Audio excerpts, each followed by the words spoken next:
भारत के मुख्तलिफ स्टेट के साथ जम्मू कश्मीर की ख्वातीन की दिमाग से जुड़ी हालत मामलों का बढ़ते देखते हुए साइकेट्री डॉक्टर जगदीश थापा ने जम्मू कश्मीर लद्दाख से खास बातचीत की है।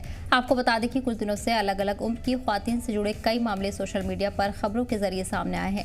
ऐसे में हाल ही में चाहे ख्वातीन का सड़क पर तेजधार हथियार निकालकर मर्द पर हमला करना हो या चाहे शादी के बाद शोहर का कत्ल करना हो, इस तरह के मामलों में ख्वातीन को क्या करना चाहिए जिससे वो अपने गुस्से पर काबू पा सकती हैं। आइए सुनते हैं। एक बहुत इम्पॉर्टेंट इशू के साथ आज हम आपके साथ जुड़े हैं और आपको मैं बताऊं कि जो आज के समय में स्थिति बनी हुई है जिस तरह की, और ख़ास तौर पे पिछले कुछ दिनों से जो तस्वीरें सोशल मीडिया के ऊपर सामने आ रही हैं उसने सबको जो है हक्का बक्का किया हुआ है और कहीं ना कहीं एक डिस्कशन जो है वो परिवारों में, सोसाइटी में जो चला हुआ है। जो इशू है वो महिलाओं से जुड़ा हुआ है कि महिलाएं इतनी ज़्यादा एग्रेसिव क्यों हो रही हैं।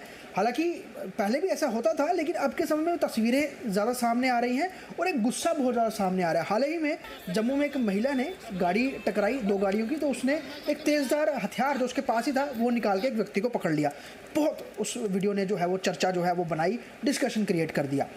मेरे साथ मनोचिकित्सक हैं डॉक्टर जगदीश राज थापा साहब। उनसे हम जानेंगे किस तरह की उनके पास क्या ऐसे भी केसेस आते हैं और ये जो वजह सामने नज़र आ रही है, कारण क्या है उसके पीछे। सर, सबसे पहले मैं आपका स्वागत करना चाहूँगा। हम देख रहे हैं, हमने रिसेंटली, आपने भी देखी होगी वीडियो जहाँ पे महिला ने, हालांकि उन्होंने तर्क दिया कि मेरे पति के साथ हाथापाई की थी, लेकिन एक गुस्सा, एक वो एंगर जो है वो शायद जम्मू में या जम्मू कश्मीर में पहले इस तरह के देखने को नहीं आता। बहुत शांत स्वभाव की महिलाएं हैं हमारे लोगों को वैसे भी कहा जाता है कि बड़े डोगरास, बड़े सॉफ्ट होते हैं, बड़े स्वीट होते हैं। तो ये तस्वीरें क्या बयां करती हैं और आप साइकोलॉजिकली क्या देखते हैं, क्या कारण हो सकते हैं इसके पीछे? देखिए, पहली तो बात आपका, जैसे आपने कहा कि हम डोगरा लोग हैं, बड़े स्वीट हैं और यहाँ बहुत अच्छी महिलाएं, वो आज भी वही है। सिर्फ क्या कि एक्सपोजर नहीं था, पहले कोई हादसा होता था वो इतना सोशल मीडिया पर नहीं आता था, हमें पता भी नहीं चलता था। हमने पहले भी ऐसे एपिसोड देखे हुए हैं, कई लोगों ने, जैसे लड़ाइयाँ हो जाती थी और तेज़धार के हथियार से मार दिया जाता था, हस्बैंड को भी और वाइफ ने भी किया हुआ है, ये हमने देखे हुए हैं। मगर अब क्या है कि ज़्यादा सोशल मीडिया में आने से हमें लगता है कि ज़्यादा हो गए हैं, मे बी ज़्यादा भी हुए हैं, ये भी मैं कहूँगा ज़्यादा हुए हैं। उसके कारण हैं मल्टीपल फैक्टर्स हैं, सोशल फैक्टर इन्वॉल्व हैं, कल्चरल फैक्टर इन्वॉल्व हैं, फाइनेंस फैक्टर्स होते हैं और कुछ साइकोलॉजिकल फैक्टर्स होते हैं। उसमें क्या है कि जैसे सोशल फैक्टर हैं, एक्सपेक्टेशंस बहुत ज़्यादा लोगों की हाई हो गई हैं, फैमिली से भी हाई हो गई हैं और सोसाइटी की भी हाई हो गई हैं। अपना लिविंग स्टैंडर्ड भी लोग ज़्यादा हाई करना चाहते हैं। उससे क्या कि हमारी फ्रस्ट्रेशन टॉलरेंस कम हो गई है। अगर कहीं से हमें बातचीत कर रहे हैं, नॉर्मल बात भी कर रहे हैं, तो हमें अग्रेसिव ज़्यादा हो जाते हैं। वो एक, मैं समझता हूँ कि बहुत ज़्यादा फैक्टर है।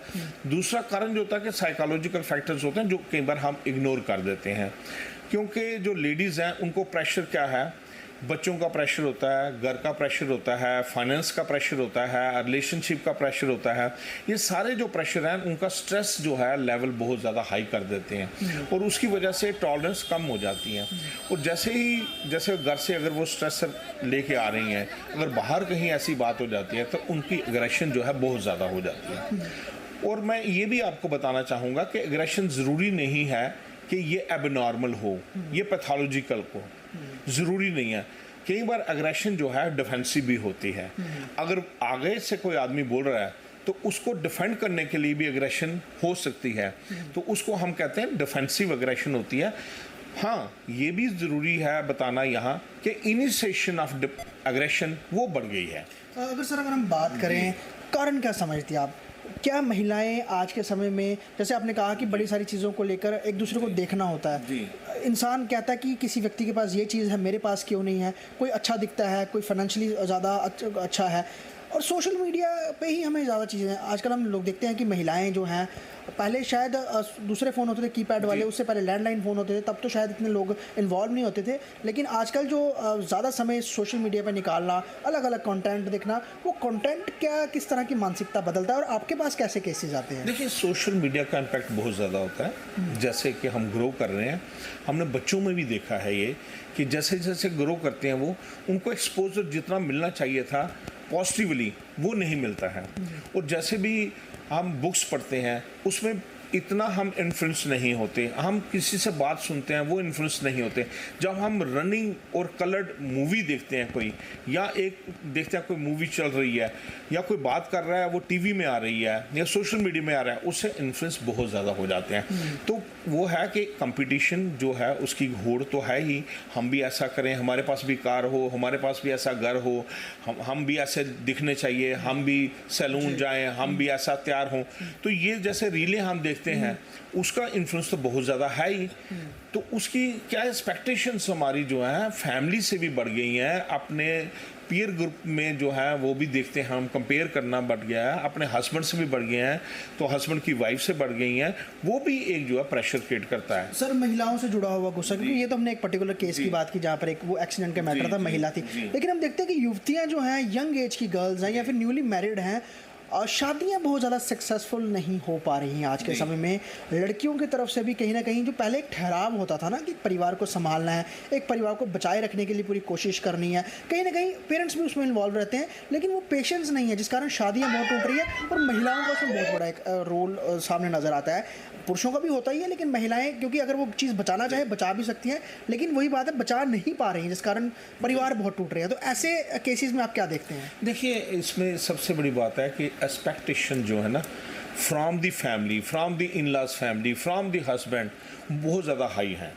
अगर कोई भी जो दो लोग हैं, अगर एक दूसरे को अंडरस्टैंडिंग जो है, जो पहले ये बात आपकी बिल्कुल सही है, और एक्सपोजर इतना हो चुका है कि हमारी एक्सपेक्टेशन जो है वो पूरी ना भी होती है, वो भी हम ख्वाहिशें करते हैं कि ये मेरे पास होना चाहिए, उसी से क्लैश जो है वो चल रहा है। लेकिन सर दूसरी साइड की बात करें तो बड़े सारे इन लॉज का ये भी होता है, जब हम केसेस देखते हैं वो कहते हैं लड़कियां जो मतलब किसी ने चाहे अरेंज मैरिज की है, लव मैरिज की है, या जो भी है, अब उनका कोई टाइम टेबल नहीं है, घर संभालने के लिए वो उस तरह से एक जिम्मेदारी नहीं दिखाती हैं। यही कारण होता है कि परिवार में डिफरेंशिएट और कहीं ना कहीं दूरियां बढ़नी शुरू हो जाती हैं। वो भी एक आप क्या समझते हैं वो मानसिकता कहाँ है लड़कियों में, बच्चों में आजकल, जो कि कहीं ना कहीं वो चीज़ें घर संभालने वाली है, घर गृहस्थी बसाने वाली भी है, वो बहुत कम देखने को आ रही है। देखो, वो तो रेयरिंग पे डिपेंड करता है, पेरेंट्स की रेयरिंग कैसी हुई है, उनका कल्चर कैसा है, उनकी सोसाइटी कैसी है, उनकी फैमिली बैकग्राउंड कैसी है, उनको क्या सिखाया गया है, ये बहुत ज़्यादा इंपॉर्टेंट रहता है। और उनकी देखिए ऐसा होता है कि आजकल ये देखा गया है कि अगर लड़की पढ़ी लिखी है तो वो ये सोचते हैं कि इसको बाकी काम कुछ नहीं आता।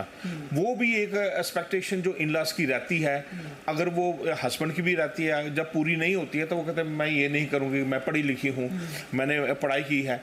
ये अब देखिए अवेयरनेस कहाँ से आई, सोशल मीडिया से आई। एक्सपोजर बहुत ज़्यादा हो गया, जो चीज़ें पता भी नहीं थी वो पता लगने चाहिए, अपने हक पता चल जाए, ये कानून है, ये लॉ है, मुझे अगर ऐसा होगा तो ये डोमेस्टिक वायलेंस को ही आप देख लीजिए, पहले को केस हम बहुत कम देखते थे, अब डोमेस्टिक वायलेंस के केस तो आधा तो कोड उसी में भरा पड़ा है ना। डाइवोर्स के केसेस जैसे आपने खुद बताया कि बढ़ गए हैं।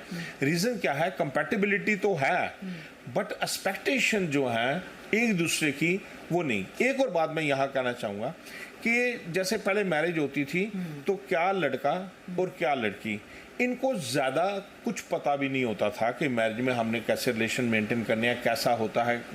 आजकल एक्सपोजर बड़ी यंग एज, टीन एज में भी सब कुछ इनको पता चल जाता है। और मैरिज का इतना ज़्यादा जैसे जोश रहता था, जैसे उनको एडजस्टमेंट रहती थी, वो चीज़ें रही नहीं। तो डॉक्टर साहब इसके लिए आप क्या सोल्यूशन देखते हैं? महिलाओं को खासतौर पे हम उनका ही जिक्र कर रहे हैं, गुस्सा बड़ा ज़्यादा आ जाना, एग्रेसिव हो जाना अलग जी, और इसका सोल्यूशन क्या है? उनको क्या इलाज या फिर क्या अपने मेंटली एक स्टेबिलिटी बनानी है जिससे उनका भविष्य स्टेबल रहे, अच्छा रहे, परेशानी ना हो किसी भी तरह से? दवाई कुछ नहीं है।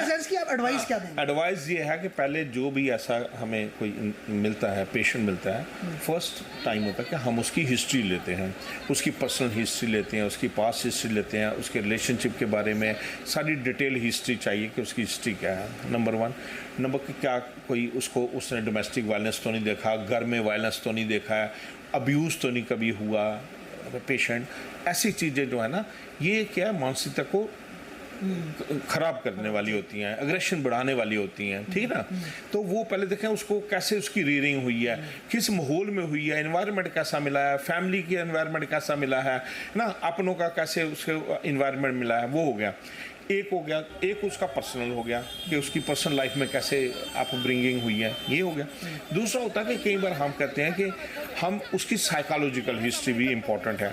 हमने यहाँ देखा कि ज़्यादातर जो अग्रेसिव लोग हैं उनमें जान तो वो अपना जो उन्होंने एम रखी थी वो पूरी नहीं हुई है, उसको लेके वो स्ट्रेस में है ना, वो एंजाइटी में है, वो डिप्रेशन में है। कई लोगों की क्या है कि आजकल देखो अनएम्प्लॉयमेंट भी बहुत है। अगर कोई आदमी सोचता है कि मैं ये करूँगा, उसकी नई ख्वाहिश पूरी होगी तो वो भी स्ट्रेस में है, उसको एंजाइटी भी है। इससे क्या होता है कि प्रोलॉन्ग्ड जो स्ट्रेस रहता है विच इज़ नॉट एड्रेस्ड, उसकी वजह से लोग frustration tolerance is very very common. और जैसे कई लोगों में पर्सनालिटी डिसऑर्डर होते हैं, जैसे बॉर्डरलाइन पर्सनालिटी के लोग बड़े अब्यूजिव होते हैं, इम्पल्सिव होते हैं, अग्रेसिव होते हैं, मारपीट करते हैं। तो और महिला में एक और चीज़ मैं कहता हूँ, मेल में भी होते हैं पर हार्मोनल चेंजेस भी इंपॉर्टेंट होती हैं, फीमेल में ज़्यादा। तो हार्मोन चेंजेस से जैसे हम पोस्टमार्टम डिप्रेशन देखते हैं, प्री मेंस्ट्रुअल टेंशन देखते हैं, वो चीज़ें भी इंपॉर्टेंट होती हैं। क्या उस समय में भी इंपॉर्टेंट होता, किस समय पे किसने क्या कहा, that is also very important in female. तो उस समय पे अगर कोई उससे ऐसी कोई बात हो जाती है तो उसको एग्रेशन आना ज़्यादा आ सकती है। तो सर इसका सोल्यूशन क्या है? क्योंकि हम परिवारों को भी समझाने की कोशिश करें, अगर ऐसा महिला उनको लगता है अपने घर की, चाहे उनकी बहन है, बेटी है, उनके घर की बहू है, माता है, तो कैसे आप उनको, अगर लगता है कि वो अब ज़्यादा अग्रेसिव या किसी वजह से गुस्सा ज़्यादा होना शुरू हो रही है या फिर कोई परेशानी में है, कैसे उनको काम डाउन किया जाए, उनको चीज़ें नॉर्मल की जाए? देखिए, अर्ली डिटेक्शन किसी भी चीज़ की जो है उसका जो प्रोग्नोसिस अच्छा होता है। तो ये घर वालों से कोई भी बाहर वाला नहीं कर सकता कि उसको पता चल जाए कि इसका बिहेवियर चेंज हो गया है, ये गुस्से में रहता है, हम पे भी गुस्सा कर देता है ना। तो वो जो चेंजेस अगर वो महसूस करते हैं तो उनको एक क्लिनिकल साइकोलॉजिस्ट की सलाह लेनी चाहिए। इसका काउंसलिंग का रोल रहता है, माइल्ड कोई मेडिसिन भी अगर देनी पड़े वो भी है। और अगर वो खुद करते हैं, जो बड़े बुजुर्ग हैं वो भी काउंसलिंग कर सकते हैं घर में, मगर अगर उनको लगता है कि हमारे हाथ का काम नहीं रहा है तो डॉक्टर की सलाह लेना ज़रूरी है। योगा, मेडिटेशन का रोल बहुत ज़्यादा रहता है। इसमें सबसे इम्पॉर्टेंट होती है डीप ब्रीदिंग करना। जैसे आपको गुस्सा है, आप आराम से बैठिए और लंबी सांसें लीजिए, डीप ब्रीदिंग। और मैं ये कहता हूँ कि मेडिटेशन भी जब करनी होती है कम से कम 10 बार डीप ब्रीथ करना चाहिए, जो कि बैक से शुरू करना चाहिए, जैसे 10, 9 ऐसे मुंह में गिनना है और उसके बाद शांत से रहना है। और वो मेडिटेशन तभी कामयाब है जब उसको बाहर की कोई चीज़ ना सुनाई दे। जी, जम्मू कश्मीर लद्दाख से बात करने डॉक्टर साहब बहुत बहुत शुक्रिया। तो साफ तौर पर डॉक्टर जगदीश राज थापा ने बहुत कुछ बताया और महिलाओं को जो आजकल स्ट्रेस की उनको एक लाइफ स्टाइल जो है वो मिल रहा है या फिर बड़ी सारी चीज़ों को लेकर वो डिप्रेस्ड रहती हैं। हालांकि पुरुष समाज में भी ऐसा देखने को मिलता है, लेकिन पिछले कुछ समय में बहुत सारे केसेस ऐसे आए हैं, खासतौर पर नवविवाहिता महिलाएं जो हमसे जुड़े हुए, जहाँ पे पुरुषों की हत्या हो रही है, चाहे वो अरेंज मैरिज हो, लव मैरिज हो, या फिर हर उम्र की महिलाओं में गुस्सा देखने को आ रहा है। बहुत सारे तरीके हैं उसको कंट्रोल करने के, मेडिटेशन एक बहुत सारा सहारा है, लेकिन अच्छी तरह का मेडिटेशन अगर आप करें तो ही उसका आपका फ़ायदा मिलेगा। या फिर अगर आपको ज़्यादा लग रहा है कि अगर आप प्रॉब्लम से गुजर रहे हैं और कोई आप किसी से कनेक्ट नहीं कर पा रहे हैं, किसी से बात शेयर नहीं कर पा रहे हैं, तो आपको एक मनोचिकित्सक से काउंसलिंग लेना बहुत ज़्यादा ज़रूरी है। क्योंकि जो अंदर की चीज़ें हैं जब आप वो बाहर नहीं निकालते हैं, वो अंदर एक बहुत बड़ा आप कह सकते हैं घाव बनाती चली जाती है, जो कि भरना बहुत मुश्किल हो जाता है। तो ये चीज़ों का ख्याल रखना है। और सोसाइटी में हमें ये देखना है कि अगर हमारे परिवार में, हमारे परिजनों में कोई व्यक्ति, हमारी कोई महिला, हमारी चाहे वो बेटी हो, बहन हो, माँ हो, कोई भी हो, वो अगर किसी परेशानी से जूझ रहे हैं, बातचीत करें और कोशिश करनी है कि चीज़ों को सेटल करना है बजाय उसे आगे बढ़ाने के। जी, जम्मू कश्मीर लद्दाख देखने के लिए धन्यवाद।